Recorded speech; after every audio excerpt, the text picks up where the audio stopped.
Hello students, today we will be discussing the last topic of potential. Potential का ये आखिरी है. उसके बाद फिर अब हम लोग कैपेसिटेंस स्टार्ट करेंगे नेक्स्ट टर्म पर. ठीक है, तो आज जो अभी हम लोग ले रहे हैं आखिरी टॉपिक वो relationship between surface charge density and radius of curvature. कुछ जगहों पर अभी हम लोगों ने इसका यूज किया भी है, लेकिन ये रिलेशनशिप क्या है ये अब हम लोग इसमें डेराइव करेंगे. और फिर से अभी हम लोग पढ़ेंगे किसके बारे में, कोरोना के बारे में. Corona discharge.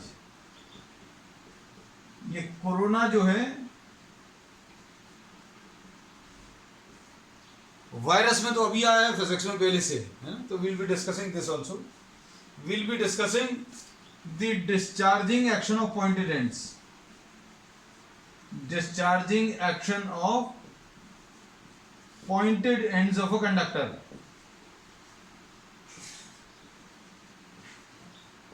तो फिजिक्स को जो कोरोना है वो पहले से लगा हुआ है. अब कैसा है वो अब हम लोग देखते हैं. अब सबसे पहले relationship between surface charge density and radius of curvature.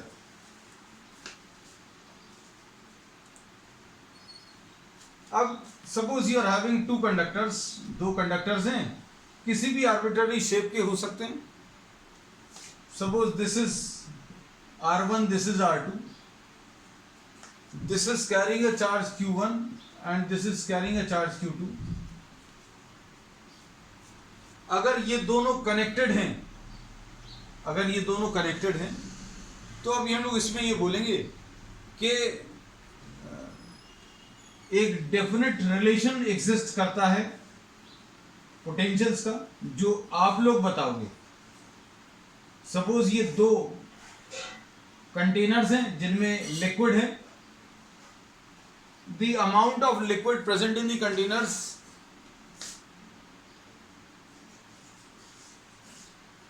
the amount of liquid which is present in the containers can be compared to the charge.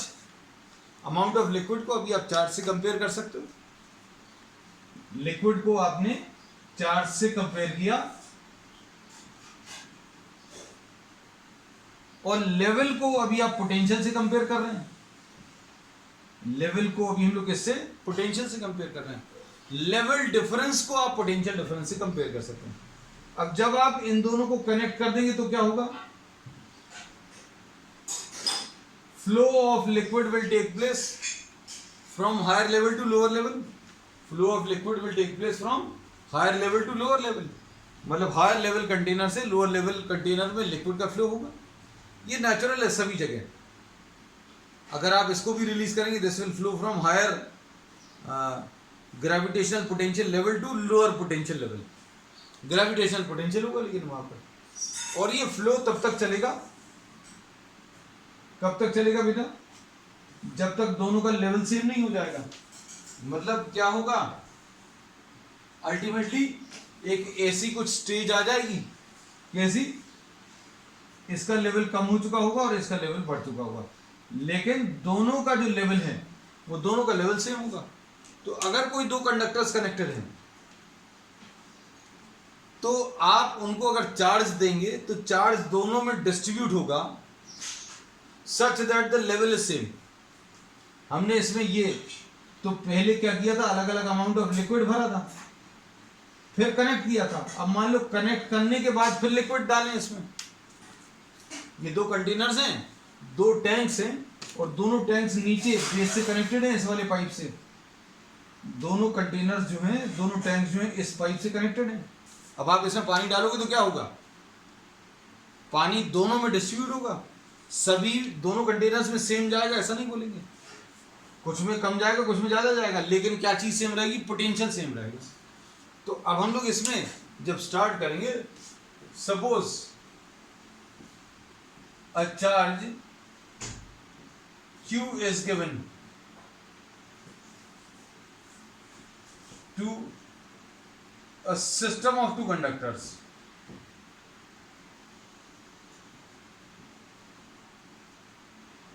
connected to each other, ये बहुत क्लियर रहना चाहिए, connected to each other, ये पहले से connected है। तो अब हम लोग क्या बोलेंगे, इसके ऊपर चार्ज Q1 आ गया, दूसरे के ऊपर चार्ज Q2 आ गया, लेकिन कंडीशन क्या रहेगी, दोनों के डिस्ट्रीब्यूशन में कंडीशन ये रहेगी, दोनों कंडक्टर्स को अगर आपने कनेक्ट करके चार्ज दिया तो चार्ज कैसा जाएगा, जो अभी हमने आपको एग्जांपल में बताया, charge will be distributed such that, charge will be distributed कैसा, such that V is same, दोनों का V सेम होना चाहिए, मतलब क्या बोलेंगे, V1 will be equal to V2, दोनों के पोटेंशियल सेम आ जाएंगे।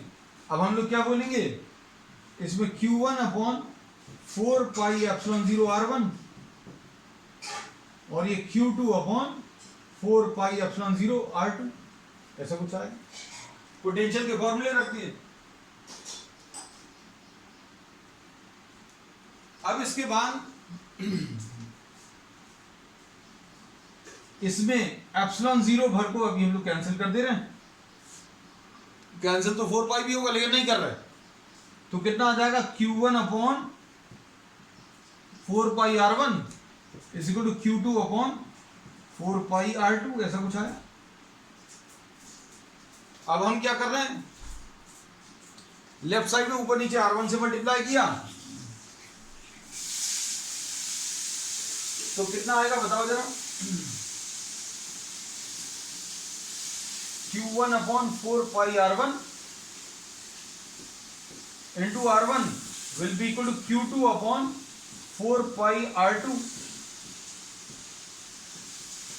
इधर लेफ्ट साइड में ऊपर नीचे R1 का मल्टीप्लिकेशन और राइट साइड में ऊपर नीचे R2 का मल्टीप्लिकेशन, तो ये कितना आ जाएगा, Q1 upon 4 pi R1 square और ये क्या आ गया, Q2 upon 4 pi R2 square.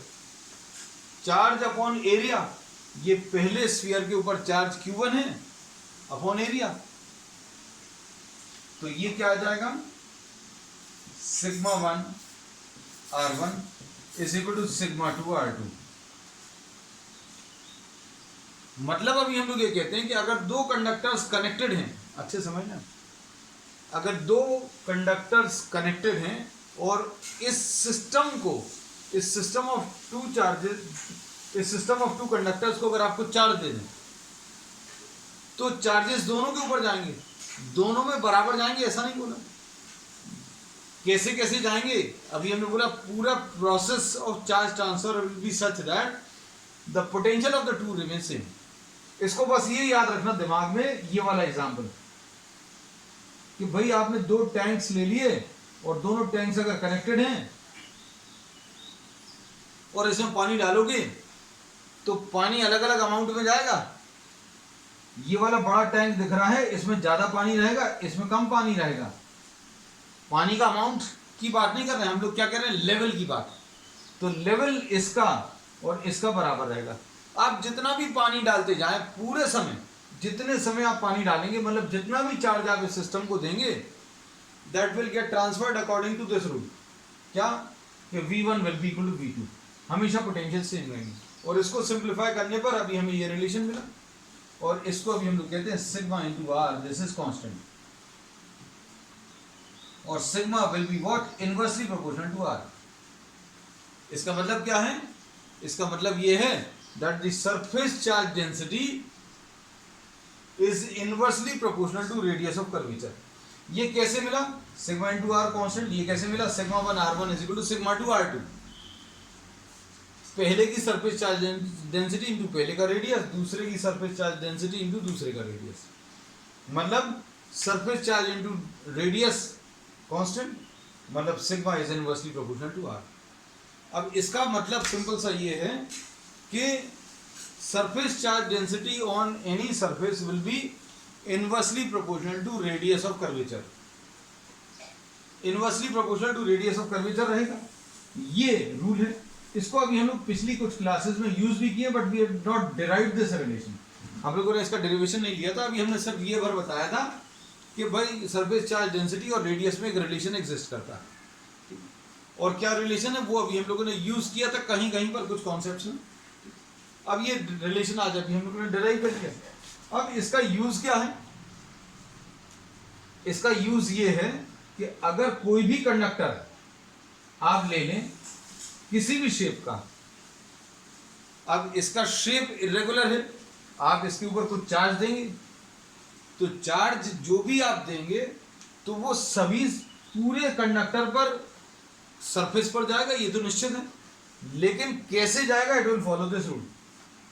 ये रूल कैसा फॉलो करेगा? ये देखो, अगर आप इसको ए पॉइंट को देखें और इस पॉइंट बी को देखें, ये दोनों पॉइंट्स की खासियत क्या है? ये थोड़ा ज्यादा फ्लैट सा है, मतलब ऐसा कुछ है, और ये बी पॉइंट थोड़ा ज्यादा कर्व्ड जैसा है, ऐसा कर्व ज्यादा है।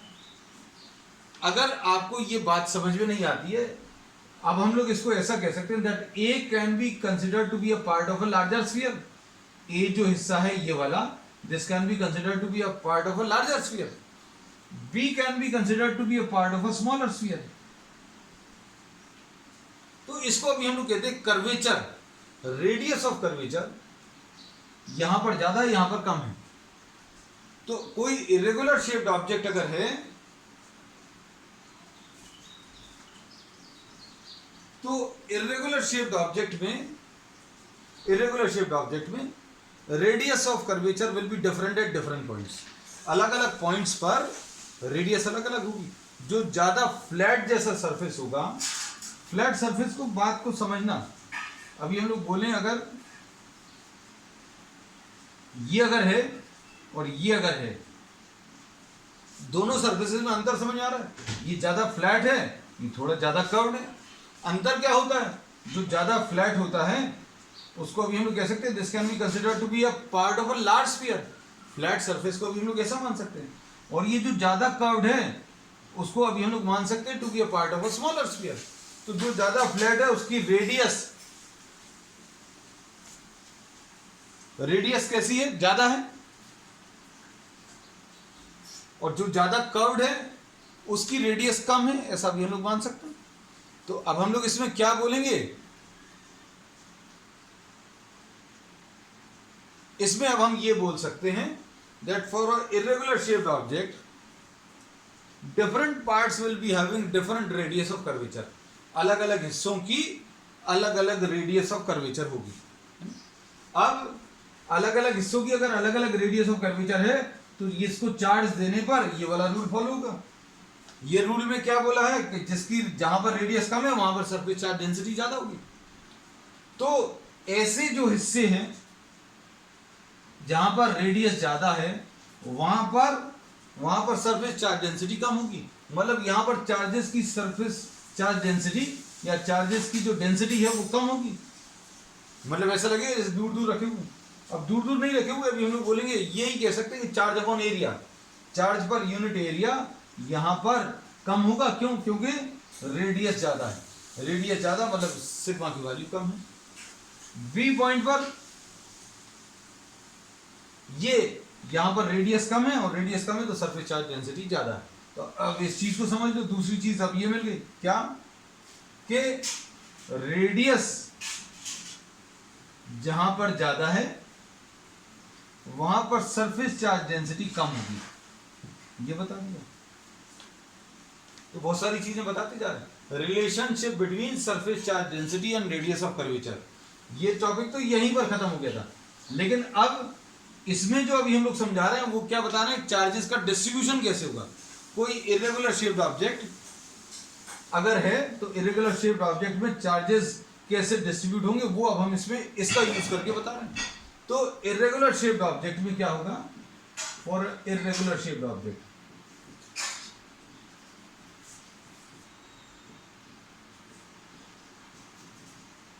इरेगुलर शेप्ड ऑब्जेक्ट में अभी हमने ये बता दिया कि अलग अलग पॉइंट्स पर अलग अलग रेडियस है, इसलिए सरफेस चार्ज डेंसिटी अलग अलग आएगी। अब इसमें इन दोनों चीजों का यूज करके अब हम लोग पढ़ेंगे वो।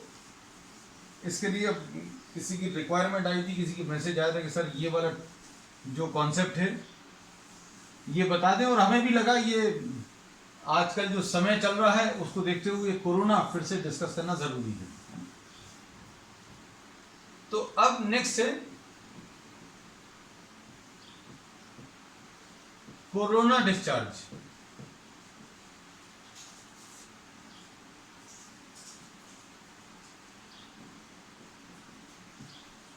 और डिस्चार्जिंग एक्शन ऑफ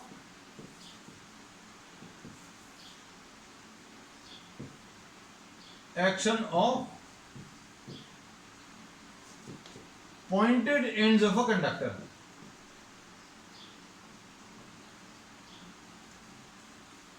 अब देखो, अब इसमें अभी हम लोग ये कहते हैं कि इरेगुलर शेप्ड ऑब्जेक्ट अगर आपने ले लिया, तो ये तो अभी हमने पढ़ लिया था, कोई इरेगुलर शेप्ड ऑब्जेक्ट में ए है, ये बी है,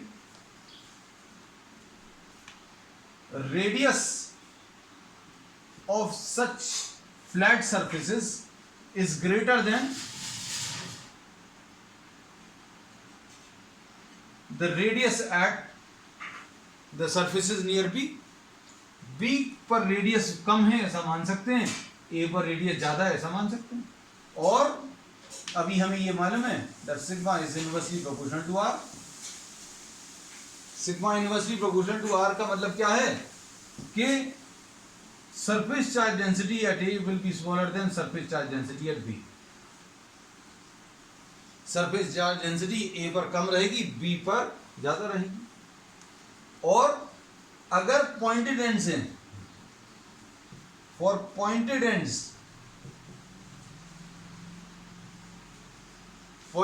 अगर हैं तो R is very very very small। R बहुत कम है। R अगर बहुत कम है, ये कैपिटल R लिख देना क्योंकि सभी जगह कैपिटल R लिखा है। R अगर बहुत कम है तो surface charge density this becomes very large. और सरफेस चार्ज डेंसिटी अगर बहुत ज्यादा है तो इलेक्ट्रिक फील्ड, अभी हम लोगों ने ऐसा पढ़ा हुआ है,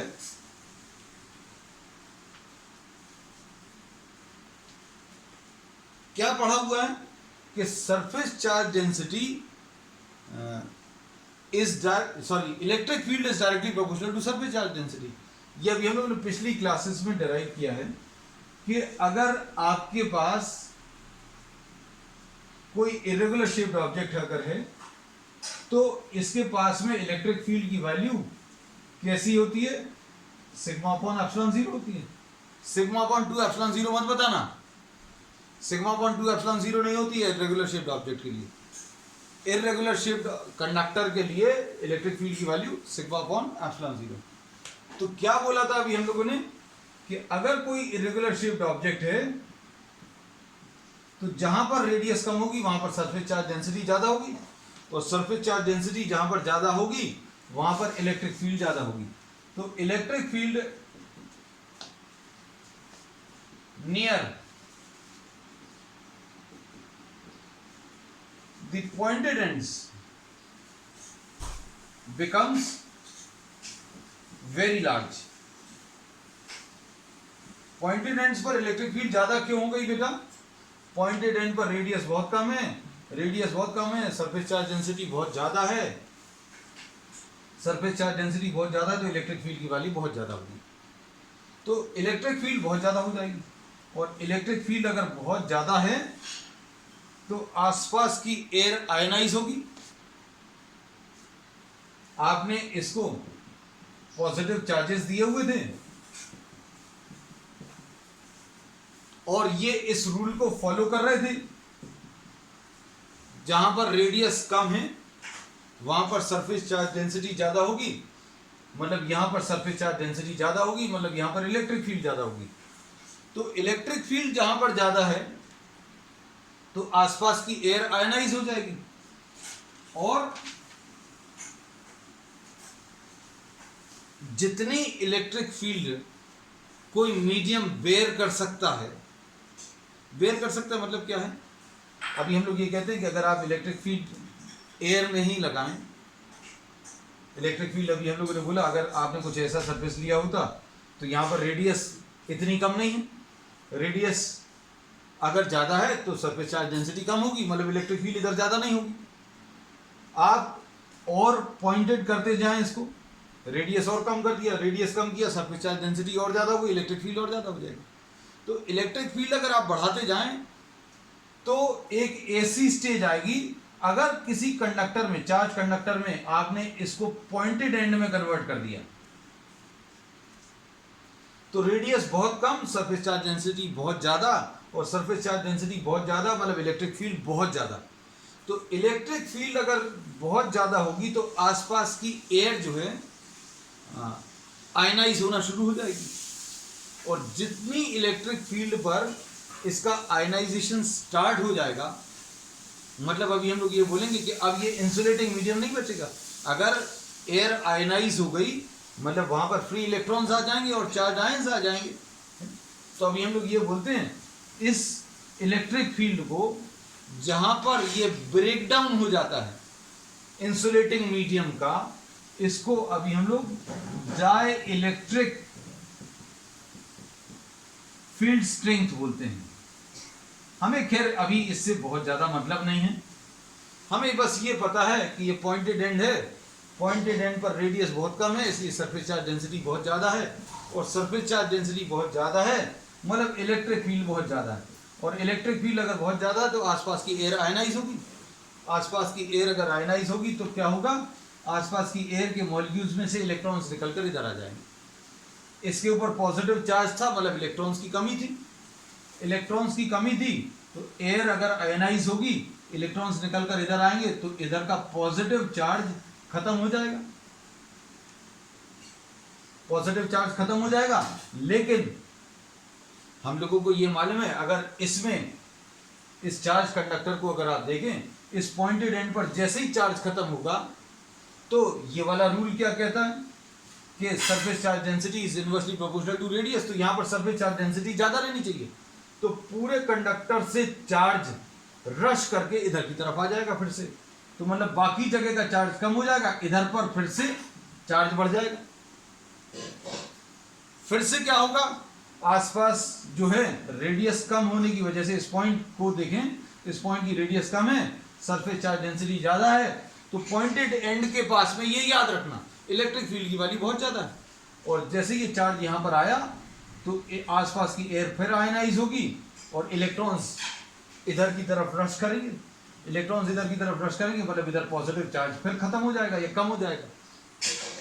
फिर से क्या होगा, बाकी कंडक्टर से चार्जेस रश करेंगे इधर की तरफ, तो धीरे धीरे करके पूरा पॉजिटिव चार्ज यहां के थ्रू एयर को ट्रांसफर हो जाएगा। एयर को कैसे ट्रांसफर हो रहा है, क्योंकि अभी हमने बोला यहां पर इलेक्ट्रॉन्स की कमी थी, इलेक्ट्रॉन्स यहां से निकलकर इस पर आ गए, मतलब पॉजिटिव चार्ज जो है एयर पर ट्रांसफर हो गया। एयर में से इलेक्ट्रॉन्स अगर निकल गए मतलब एयर के पास पॉजिटिव चार्ज आ गया, एयर के मॉलिक्यूल्स के ऊपर पॉजिटिव चार्ज, तो इसका पॉजिटिव चार्ज धीरे धीरे कम होता जाएगा और एयर आयनाइज होती जाएगी। And this transfer of charge between the conductor and the surrounding air is accompanied by a glow, एक चमक आएगी या स्पार्क्स आएंगी, और इसको अभी हम लोग क्या कोरोना डिस्चार्ज बोलते हैं।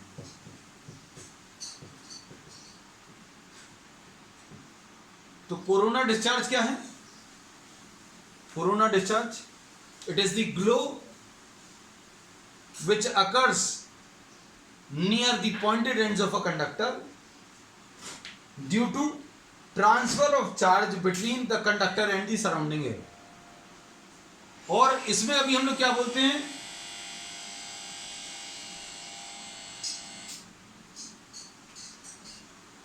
इसमें अभी हम लोग ये बोलते हैं कि ये पॉइंटेड एंड जो है इससे धीरे धीरे करके पूरा का पूरा पॉजिटिव चार्ज एयर को ट्रांसफर हो जाएगा, और इस ट्रांसफर के दौरान जो इधर चमक आएगी या ग्लो आएगा या जो स्पार्क्स प्रोड्यूस होंगे that will be termed as corona discharge. इस प्रॉपर्टी को अभी हम लोग क्या, discharging action of pointed ends of a conductor. Discharging action मतलब क्या है, डिस्चार्ज होना मतलब चार्ज का खत्म होना। चार्ज कैसे खत्म हो रहा है अभी हमने बता दिया कि पॉइंटेड एंड है तो रेडियस कम होगी, मतलब सरफेस चार्ज डेंसिटी ज्यादा होगी। रेडियस कम मतलब सरफेस चार्ज डेंसिटी ज्यादा, सरफेस चार्ज डेंसिटी ज्यादा मतलब इलेक्ट्रिक फील्ड ज्यादा। तो इलेक्ट्रिक फील्ड इधर पर बहुत ज्यादा रहेगी और ये आसपास के एयर से इलेक्ट्रॉन्स धीरे धीरे अपनी तरफ खींचता जाएगा, और इलेक्ट्रॉन्स अगर इधर की तरफ आते जाएंगे तो धीरे धीरे इसका पॉजिटिव चार्ज खत्म होता जाएगा। तो similar to a hole present in the tank, a pointed end acts as a source of leakage of charge। जैसा किसी टैंक में होल का काम होता है पानी को लीक आउट करना, वैसे ही किसी भी ऑब्जेक्ट के ऊपर अगर चार्ज है या चार्ज आने के चांसेस हैं तो वहां पर आप पॉइंटेड एंड लगा दो। तो पॉइंटेड एंड क्या करेगा, वो पूरा का पूरा चार्ज उस ऑब्जेक्ट का ट्रांसफर कर देगा। तो लाइटनिंग कंडक्टर्स जो बिल्डिंग के ऊपर लगाते हैं उसमें भी अभी हम लोग यही करते हैं कि भाई किस लोकेलिटी में अगर थंडर स्टॉर्म्स या लाइटनिंग आने के चांसेस हैं तो आप कुछ पॉइंटेड एंड्स अगर आप ले लें तो अगर चार्ज इधर पूरे बिल्डिंग में कहीं पर भी गिरने के चांसेस है तो ये अट्रैक्ट करेगा, ये source of leakage of charge की तरह रहेगा। और ये जो अभी हम लोगों ने कंडक्टर टॉप पे कनेक्ट किया है उसको अभी आप अर्थ में ट्रांसफर कर देते हैं। तो लाइटनिंग अगर गिरती भी है तो ये पॉइंटेड एंड्स के थ्रू होते हुए, और ये जो अभी हम लोगों ने अंदर अर्थ की तरफ कनेक्ट किया it gets transfer to the earth and this saves the building. तो अभी हम लोगों ने इसमें ये बोला कि किसी भी कंडक्टर में अगर पॉइंटेड एंड्स हैं तो पॉइंटेड एंड से चार्जेस जो हैं लीक हो जाते हैं, similar to the hole present in a tank which leaks the entire water from the tank. ठीक है, this is termed as what, discharging action of pointed ends of a conductor. ठीक, अब इसमें एक प्रॉब्लम ले ले रहे हैं आज last.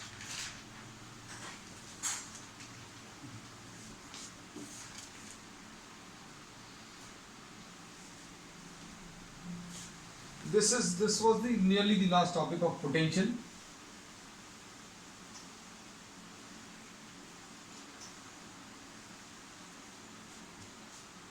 Up next, last week question. Two concentric spheres are of radii r1 and r2.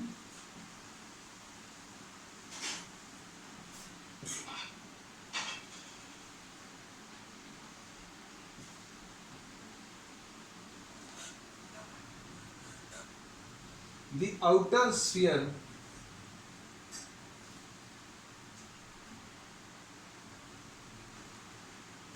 is given, इसमें जो इनर स्फीयर है उसको आपने अर्थ कर दिया और आउटर को आपने चार्ज क्यू दे दिया।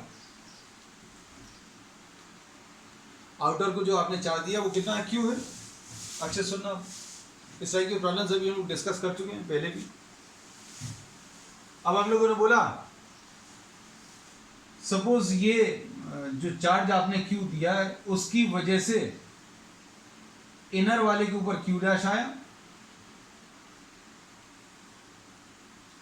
जैसे ही आपने इनर स्फीयर के ऊपर क्यू डैश लगाया तो आउटर स्फीयर के इनर पार्ट पर माइनस क्यू डैश लगा लो।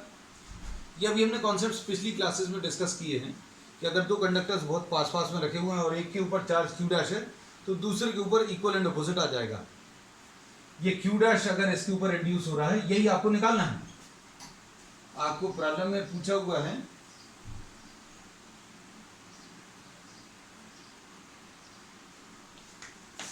The charge which is induced on the inner sphere, ये निकालना है, क्यू डैश की वैल्यू निकालनी। तो इनर स्फीयर के ऊपर सपोज क्यू डैश आया, इसमें प्रॉब्लम लिख देते, outer is given, outer sphere is given plus Q charge find the charge induce on the inner.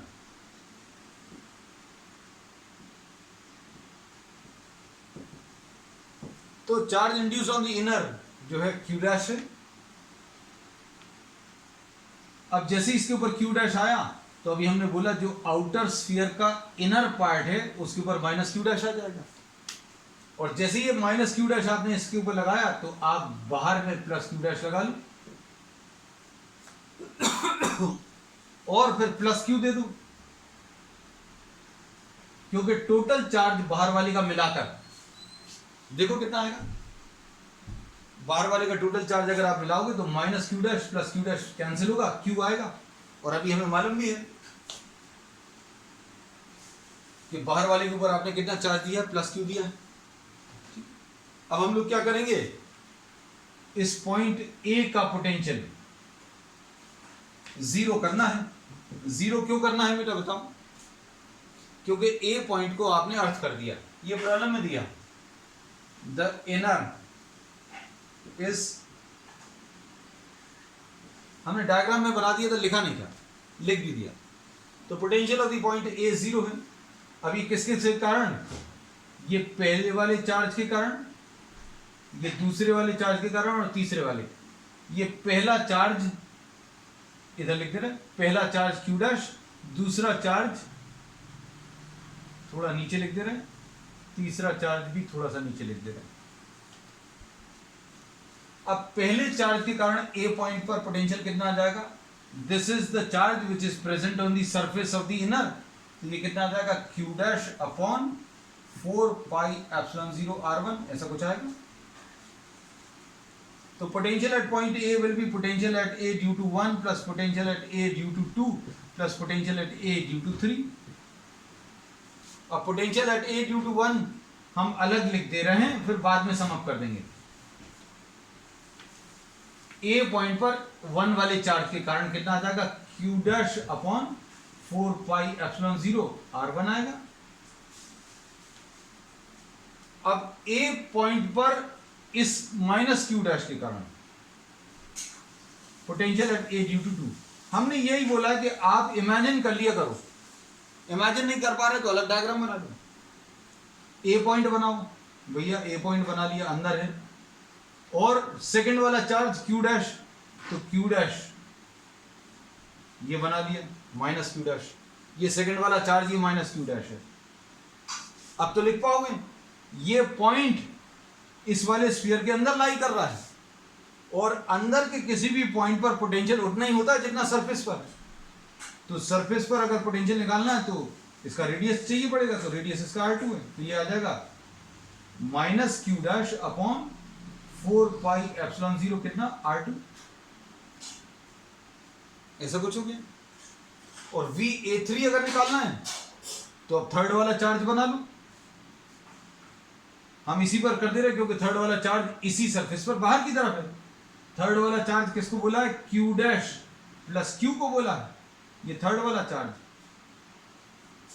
अब ए पॉइंट फिर से इसके अंदर है, तो अंदर के किसी भी पॉइंट पर पोटेंशियल, अंदर के किसी भी पॉइंट पर पोटेंशियल उतना ही होता है जितना सरफेस पर। तो ये कितना आ जाएगा, VA3 की value Q dash plus Q upon 4 pi epsilon 0 R2। अब ये वैल्यूज रख लो इसमें और इक्वल टू 0 कर लो, तो कितना आ जाएगा, VA1 तो लिखा हुआ है Q dash upon 4 pi epsilon 0 R1 minus Q dash upon 4 pi epsilon 0 R2, ये VA2 लिख लिया, और VA3 लिख लो।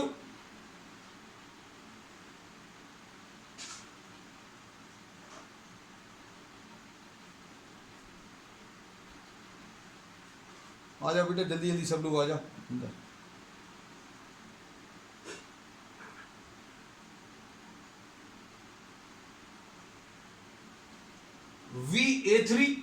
VA3 की value Q dash plus Q upon 4 pi epsilon 0 R2। Equal to 0। अब इसमें देखो ये वाला पार्ट इस वाले पार्ट के साथ कैंसिल होगा, कितना बचेगा वो लिख दे रहे हैं अभी हम यहां पर, इससे क्यू डैश मिल जाएगा। और ये कितना आएगा, Q dash upon 4 pi epsilon 0 r1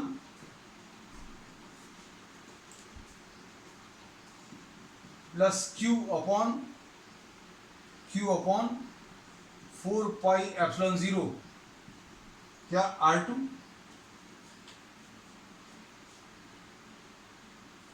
और इक्वल टू 0। सिंप्लीफाई करूं, सिंप्लीफाई करने पर क्या आएगा, q dash upon 4 pi epsilon 0 r1 will be equal to minus q upon 4 pi epsilon 0 r2। 4 pi epsilon 0 cancel होगा तो q dash will be equal to minus q into r1 upon r2। This will be the answer. हम repeat कर दें क्योंकि ये अब log out हो गया था बीच में बेटा, है ना, तो देख लो जरा। इसमें क्या किया, सबसे बाहर वाले के ऊपर Q चार्ज दिया है तो अंदर वाले के ऊपर चार्ज बताना है, तो अंदर वाले के ऊपर Q डैश माना, equal and opposite charge minus Q dash इधर आएगा और माइनस Q डैश लगाया तो अभी हमने जैसा पिछली क्लासेस में बताया है तुरंत इधर प्लस Q डैश लगा दो और प्लस वो वाला चार्ज लिख लो बाहर जो आपको देना है। तो बाहर वाले पर चार्ज आपको Q देना है, तो तीनों को मिलाकर देखो, दोनों को मिलाकर minus Q dash plus Q dash cancel होगा, Q आएगा। फिर इसको 1 नाम दिया, इसके इनर सरफेस पर जो चार्ज माइनस Q डैश है उसको 2 और बाहर वाले के आउटर सरफेस पर जो है Q डैश प्लस Q इसको 3। और तीनों के कारण 1, 2 और 3 तीनों के कारण ए पॉइंट पर पोटेंशियल निकाला, इक्वल टू 0 कर दिया। क्यों, क्योंकि ए पॉइंट जो है अर्थ से कनेक्टेड है। ठीक है, that's all for today. We'll continue with the same chapter second part, capacitance on the next time. ठीक है, दैट्स ऑल।